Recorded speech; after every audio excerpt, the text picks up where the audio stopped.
నా పేరు అరవింద్. ఈరోజు మనం వెలుగొండ గ్రామంలో పత్తి పొలానికి మన హ్యూమిక్ పవర్ గోల్డ్ 500 వాడిపించడం జరిగింది. అన్న పేరు వచ్చేసి రాజు, అన్నది వెలుగొండ గ్రామము. అన్న మన మందులు కొట్టిన తర్వాత ఏ విధంగా మార్పులు వచ్చాయి పత్తి పొలంలో కూడా అవన్నీ మీరే మన రైతులకి ఒకసారి మీరే చెప్పండి. మంచి మార్పులు అంటే ఇప్పుడు పత్తి చేను వాళ్ళ దానికి మన దానికి జర డిఫరెన్సే ఉంది.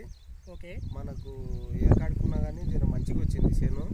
ఫస్ట్ ఒకటో ట్రిప్ కొట్టేటాలకే చేను ఇటు పెరిగింది. కూడా పంగ కొంచెం కిందకి చూపండి వీడియో. పంగ గిట్లా బాగా వచ్చింది. ఇప్పటికైతే మంచిగానే ఉంది.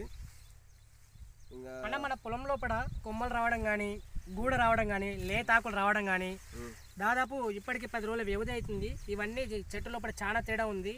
కెమికల్ మందు స్ప్రే చేసే రోజు పక్క పొలం వాళ్ళకు, ఆ పొలాలకి మన పొలాలకి చాలా తేడా ఉంది.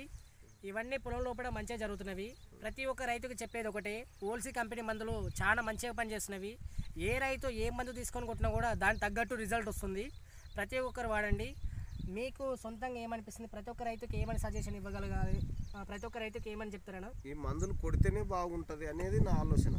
ఓకే, మంచిగా కొడితేనే ఇది ఫస్ట్ గ్రోతింగే ఇంత మంచిగా వచ్చింది.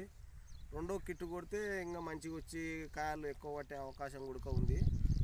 అందుకు కొడితేనే బాగుంటుంది.